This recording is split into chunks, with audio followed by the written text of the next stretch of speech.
The Troubles consisted of 30 years of intense violence between Northern Ireland's nationalist community and Unionist community. The conflict was caused by a disputed status of Northern Ireland within the United Kingdom and the domination of the minority nationalist community and the discrimination against them by the Unionist majority.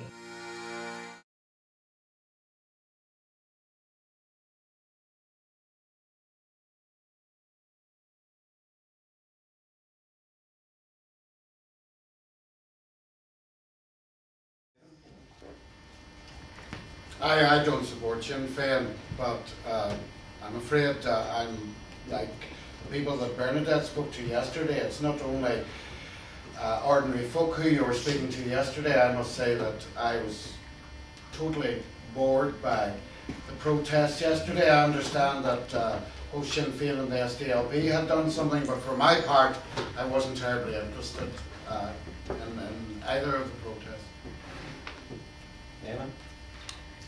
I saw the protesting, but I didn't realise it was the protest until I guess they're protesting, aren't they? Because there's only about 50 people at it, you know. And that, of course, is not a measure of Sinn Féin support in the town. Sinn Féin actually withdraw many thousands of votes in Derry. So the interesting thing about it is that they couldn't bring their own supporters.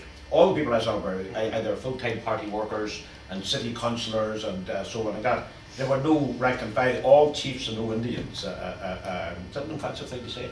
It's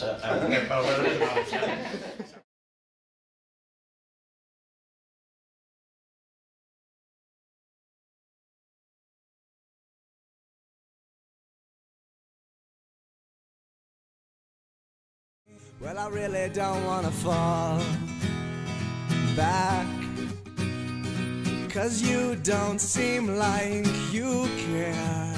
And if I would fall back,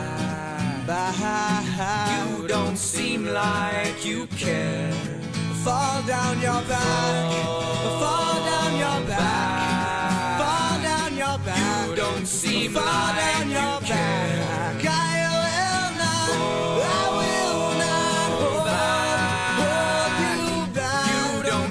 Like you care. Fall back, you don't. Hey, yeah, hey, hey, hey, yeah.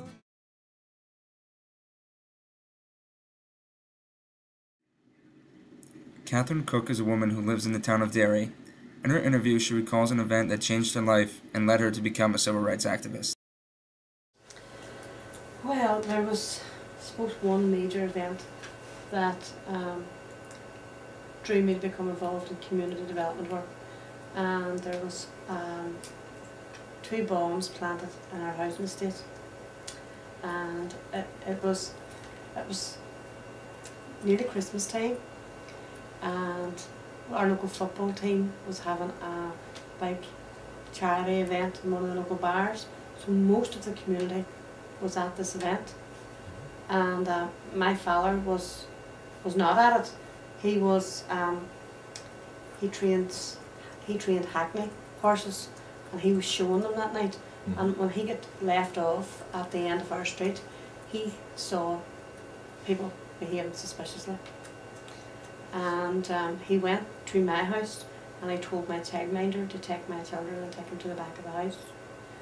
And I suppose in hindsight, that was a great thing that he did, because normally when something happens, your first instinct is to go to the front door and look.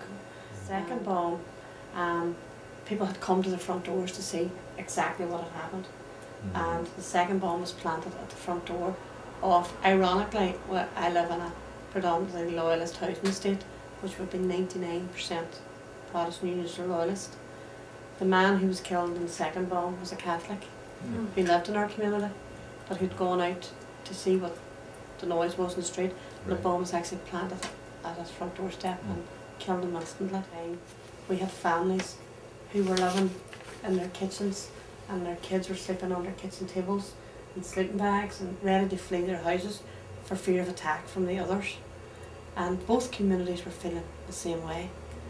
So that year was horrendous, and there's so much violence and destruction, and our own community was being damaged as much as anybody else's, and there were people from outside areas coming in, and you know, it was really very frightening, and I tried to manage it as best I could as a community worker within my own community, challenging people, and so after that summer we began a process of working with the other community, and we have a telephone network between the two areas where we contact each other if there's rumours flying about that there's going to be an attack, you know, because there was people building bonfires in our community to keep themselves warm, and you know, and when you looked at it from the other community, oh, there's hundreds of people down there because you could see the shadows, and they were out because they felt that they had to defend their community from the other side, and then the other side was seeing what they thought they saw, and then they were gathering, and it was just building and building and building.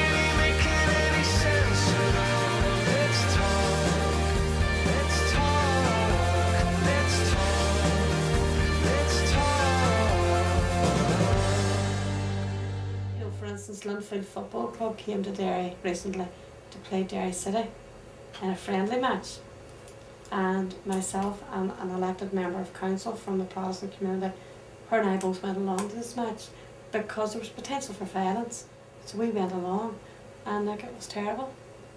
It was terrible. Really? And we were policed in as far as the bridge, and then the police couldn't go any further because the police presence would antagonise the Catholic community. So there's a private security firm hired, but it was totally ineffective because all the buses were stoned and the ones came in round. You know, so we've moved on, but we've a long way to go yet. Yeah. You know? What year was that? That was this year.